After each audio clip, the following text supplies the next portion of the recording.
पटना में बाढ़ की स्थिति गंभीर बनी हुई है। गंगा का जलस्तर खतरे के निशान से ऊपर पहुंच गया है। प्रशासन ने निचले इलाकों में रहने वाले लोगों को सुरक्षित स्थानों पर पहुंचने की अपील की है।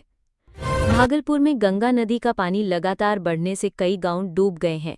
नाव के सहारे लोगों को सुरक्षित निकाला जा रहा है और राहत सामग्री बांटी जा रही है। दरभंगा एयरपोर्ट पर दुर्गा पूजा से पहले फ्लाइट की संख्या बढ़ाने की घोषणा हुई है। इससे यात्रियों को पटना और दिल्ली के बीच सीधी सुविधा मिलेगी। मोकामा में एनटीपीसी पावर प्रोजेक्ट का काम तेजी से चल रहा है।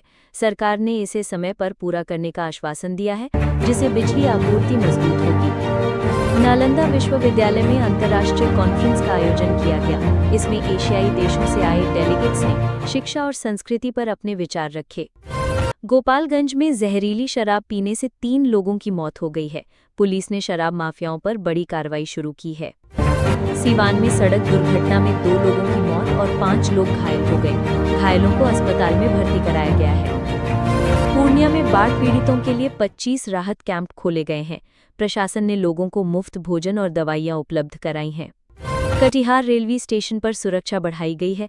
त्योहारों के सीजन में यात्रियों की भीड़ को संभालने के लिए अतिरिक्त पुलिस बल तैनात किया गया है। मधुबनी में मैथिला चित्रकला प्रदर्शनी का आयोजन किया गया। देश विदेश से आए पर्यटकों ने स्थानीय कलाकारों की कला को सराहा। अरारिया में NH57 पर ट्रक और बस की भिड़ंत में 15 लोग घायल हो गए। मौके पर ही राहत और बचाव कार्य चलाया गया। रोहतास जिले में किसान आंदोलन तेज हो गया है। किसान अपनी फसल का समर्थन मूल्य बढ़ाने की मांग कर रहे हैं। वैशाली में लाठीचार्ज की घटना हुई जब लोग बाढ़ राहत सामग्री की कमी को लेकर प्रदर्शन कर रहे थे। पुलिस ने स्थिति को काबू में लिया। भोजपुर में बड़े पैमाने पर वृक्षारोपण अभियान चलाया गया। छात्रों और प्रशासन ने मिलकर हजारों पौधे लगाए। किशनगंज में बांग्लादेश सीमा से तस्करी रोकने के लिए एसएसबी ने कड़ी चौकसी बढ़ाई है। कई तस्करों को गिरफ्तार किया गया है। सहरसा में कोसी नदी पर नए पुल का शिलान्यास किया गया। मुख्यमंत्री ने कहा कि ये पुल इलाके की कनेक्टिविटी को मजबूत करेगा। बक्सर जेल में कैदियों के बीच झड़प की खबर आई। जेल प्रशासन ने सख्ती बरतते हुए हालात को काबू में लिया। जमुई में नक्सली गतिविधि की आशंका के चलते सुरक्षा बलों ने जंगल में सर्च ऑपरेशन चलाया। बड़ी मात्रा में हथियार और विस्फोटक बरामद हुए। मुंगेर में गंगा स्नान के दौरान नाव पलट गई। 3 लोगों की मौत हो गई और कई लापता हैं। लखीसराय में नई औद्योगिक इकाई की स्थापना से युवाओं को रोजगार के अवसर मिलेंगे। सरकार ने 500 लोगों को रोजगार देने का दावा किया है। समस्तीपुर रेलवे डिवीजन में ट्रेनों के समय सारिणी में बदलाव किया गया है। यात्री अब नई व्यवस्था के अनुसार यात्रा कर पाएंगे। कटिहार मेडिकल कॉलेज में डॉक्टरों की हड़ताल से मरीज परेशान हैं। सरकार ने बातचीत कर जल्द समाधान निकालने का आश्वासन दिया है। शिवहर जिले में बिजली की बड़ी समस्या से लोग त्रस्त हैं। ग्रामीणों ने बिजली विभाग के खिलाफ प्रदर्शन किया।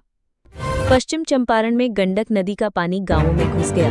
लोग राहत शिविरों में शरण लेने को मजबूर हैं। औरंगाबाद में NH2 पर भीषण जाम लगा रहा।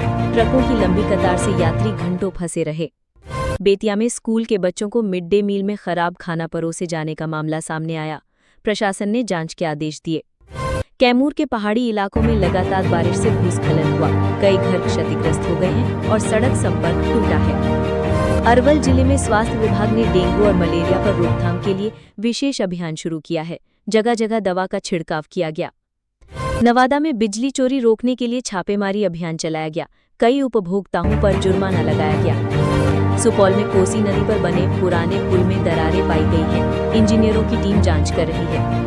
सासाराम में ऐतिहासिक शेरशाह सूरी मकबरे पर विशेष रोशनी की व्यवस्था की गई है। यह पर्यटकों के लिए और आकर्षण का केंद्र बनेगा।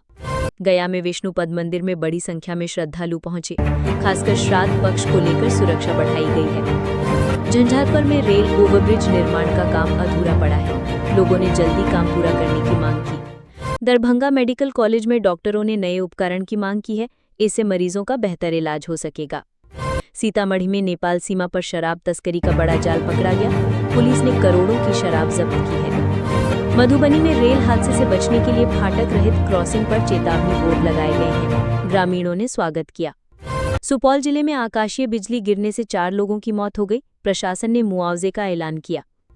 भोजपुर जिले में शिक्षा विभाग ने स्कूलों की निगरानी के लिए मोबाइल ऐप लॉन्च किया। अब शिक्षकों की हाजिरी ऑनलाइन होगी। शेखपुरा में अपराधियों ने बैंक लूटने की कोशिश की, पुलिस की तत्परता से वारदात नाकाम हो गई।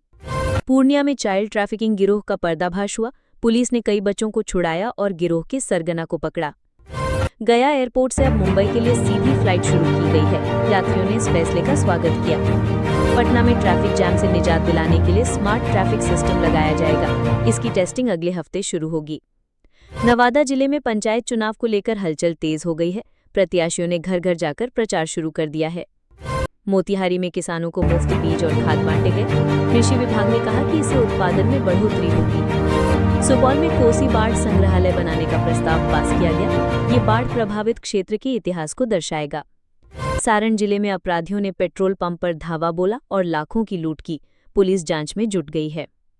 बक्सर में गंगा किनारे अवैध बालू खनन पर रोक लगाने के लिए विशेष टीम बनाई गई है, कई ट्रैक्टर जब्त किए गए हैं। भागलपुर विश्वविद्यालय में छात्रों ने फीस वृद्धि के खिलाफ आंदोलन शुरू कर दिया है, कुलपति ने वार्ता के संकेत दिए हैं। कटिहार में रेलवे ने हाई स्पीड ट्रेन चलाने की तैयारी तेज कर दी है, पटरियों को मजबूत करने का काम चल रहा है। दरभंगा में प्रसिद्ध काली मंदिर में पूजा अर्चना के लिए श्रद्धालुओं की भीड़ उमड़ रही है, प्रशासन ने सुरक्षा के कड़े इंतजाम किए हैं।